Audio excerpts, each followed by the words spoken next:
जिन घटनाओं का आपने उल्लेख किया इसमें से कुछ भी कांग्रेस ने बड़े प्रदर्शन भी किए। क्या ये है कि कांग्रेस के लोग पहले घटनाओं को अंजाम देते हैं, उसके बाद इस तरह के प्रदर्शन करके माहौल बिगाड़ने की कोशिश होती है? मैं कुछ कहूं तो आप कहेंगे कि मैं कह रहा हूं, मैं तो विरोधी पक्ष का हूं, उनका मैं कहूंगा ही कहूंगा। जब घटनाएं कहती हैं कथा, जब आंकड़े कहते हैं विषय को, जब होने वाली बातों के पीछे दस्तावेजी प्रमाण होते हैं, जब न्यायालय उस पर अपना रुख स्पष्ट करता है, तब आप उस विषय को क्या कहें? तब तो स्वीकार करना ही होता है। सर, ये बिहार चुनाव का ऐलान हो गया है, आप लोग कब जा रहे हैं बिहार प्रचार के लिए, आप कब जाएंगे? अब वो तो पार्टी की जब ड्यूटी लगेगी तब जाना होगा, परंतु ये बात मैं आपको आज दावे के साथ कहना चाहता हूं, बिहार के इस चुनाव में प्रचंड मतों के साथ एनडीए की सरकार बनेगी। इसमें कहीं कोई संशय अब नहीं रह गया है। जितना मंथन होना था बिहार के बीच में, बिहार की जनता बुद्धिमान जनता है, जितना मंथन होना था हो चुका। अब जनता का निर्णय भी स्पष्ट हो चुका। सर, बीजेपी ने ट्वीट किया है कि भारत जो विश्व गुरु बनने की दिशा में चल रहा है और छत्तीसगढ़ का अहम योगदान है, आखिर कैसे? देखिए, आप देखेंगे जियोग्राफिकली भी छत्तीसगढ़ बीच में है समूचे भारत का। लॉजिस्टिक्स हब अगर पूरे भारत में कोई बनेगा, उत्तर से दक्षिण, दक्षिण पूरब से पश्चिम आने जाने के मार्गों का, वो छत्तीसगढ़ ही होगा। और छत्तीसगढ़ में इतनी ऊर्जा है, इतना जांगर छत्तीसगढ़ का है। मैं ये तो कहना चाहता हूं कि पुणे, दिल्ली, बंबई, नागपुर, कानपुर, ऐसे अनेक स्थानों का निर्माण भी छत्तीसगढ़ के जांगर पर हुआ है।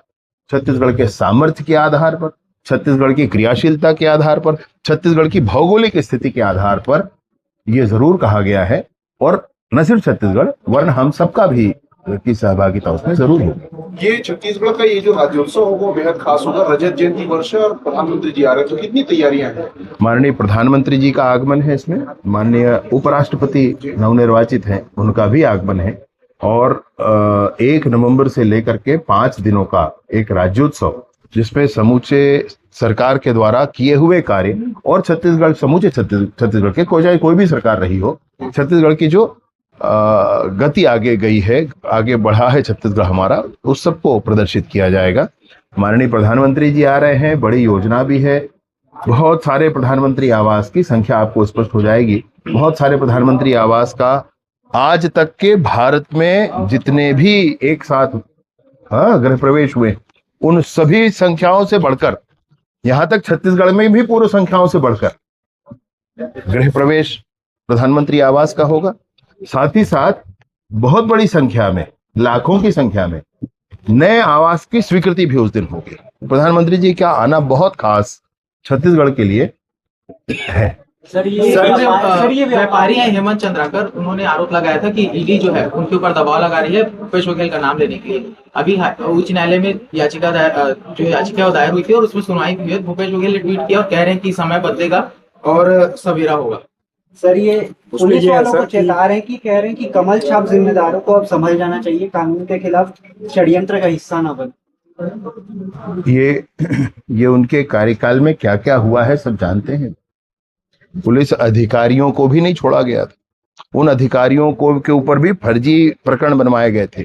उन्हीं लोगों के समय में छत्तीसगढ़ में संस्थाएं बर्बाद हुई, काम करने का कल्चर खत्म हुआ है। मैं सच कह रहा हूं आपके सामने, मैं कोई राजनीतिक बात नहीं कर रहा हूं। वर्किंग कल्चर खत्म हुआ है छत्तीसगढ़ का।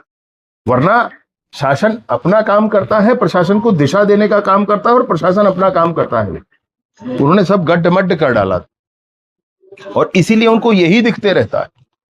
कोई बता दे विष्णुदेव जी की सरकार में एक बार भी अभी किसी भी विषय पर किसी भी अधिकारी को जोर जबरदस्ती करके कोई काम कराया गया हो? एक विषय कोई विष्णुदेव जी की सरकार का बता दे। मैं बहुत स्पष्टता के साथ ये कहना चाहता हूं कि जाकी रही भावना जैसी, यही भाव इनके साथ है। इनके हृदय में ही वो बात है और इनको बड़ी स्पष्टता है इस बात को। ये समझते हैं ऐसे ही चलता है दुनिया करके, और हम समझते हैं कि भाई ऐसे नहीं होता है। प्रशासन का काम प्रशासन करता है और शासन का काम शासन करता है। सर, ये जांजगीर का आप जिक्र किए एनएसयूआई नेता का, सरगुजा का जिक्र किए एनएसयूआई नेता का, लेकिन आज यही एनएसयूआई ये कह रही है कि छात्र नेताओं के खिलाफ एफआईआर हो रही है, इसलिए हम आज गृहमंत्री मैं तो मुझे जाना है बाहर, नहीं था मैं खड़े होकर स्वागत कर लेता, चाय पिला देता उनको, मुझे ईश्वर नहीं है उसमें। मेरा इसमें कहना यह है कि आप ये सोचें आंदोलन का स्वरूप क्या होना चाहिए लोकतंत्र। एक महिला अधिकारी है, उसके चेंबर में घुसकर गाली गलौज करोगे आप? ये क्या ये लोकतांत्रिक प्रक्रिया लोकतांत्रिक मूल्यों के अनुरूप है? क्या ये विरोध का उचित तरीका है? इनको समझाना चाहिए अपने कार्यकर्ताओं, भाई ऐसे नहीं, ऐसे करो करके। आप मांगों के लिए आप पीछे मत हटिए, आप विषय रखना है, विपक्ष की भूमिका जरूर निभाइए, लेकिन उसमें कितनी मर्यादा के साथ करना है कि आपका विषय चला जाए। ये ना हो कि आप किसी के साथ व्यक्तिगत गाली गलौज पर उतर आए, ये नहीं होना चाहिए। मैं आपको उदाहरण दिए, आंदोलनों के उदाहरण दिए जो भाजपा के विपक्ष के कॉल में हम लोगों ने किए थे, उसमें बहुत स्पष्टता थी। और आज भी स्पष्टता, हमारी बैठकों में हमारे मुख्य प्रमुख लोग आते हैं, बहुत स्पष्टता के साथ इस बात को कहते हैं कि लोकतांत्रिक मूल्यों के साथ ही पूरे आंदोलन लोकतंत्र के होने चाहिए। सर, 12 से 14 तक जो है कलेक्टर एसपी कॉन्फ्रेंस है, क्या क्या चर्चा हो रही है? सारे ही विषयों पर ये कॉन्फ्रेंस नियमित रूप से होते ही होते हैं, और माननीय विष्णुदेव जी की सरकार बनने के बाद और नियमित हुआ है ये सब कुछ। और उसके बाद इसके माध्यम से सभी जिलों की सभी स्थिति की समीक्षा माननीय मुख्यमंत्री जी स्वयं करने वाले। सर, नक्सल मोर्चे में जवानों को लगातार सफलता मिली, लेकिन जवान जो है खुद से हार जा रहे हैं, आत्महत्या जैसे जो कदम है वो उठा रहे, तो उसके लिए कुछ प्रयास किए? सभी बातों के लिए किसी के मन में कोई ऐसे तनाव होने नहीं चाहिए, और नक्सल मोर्चे से, नक्सल अभियानों से इस विषय का लेन देन नहीं है भाई। आपसे भी मेरा निवेदन, इसको जोड़ने की कोशिश भी नहीं होनी चाहिए। वो एक अलग मामला है, जहां पर नक्सल आंदोलन नहीं है वहां पर भी ऐसे हो रही हैं घटनाएं। मेरी बात समझ रहे हैं?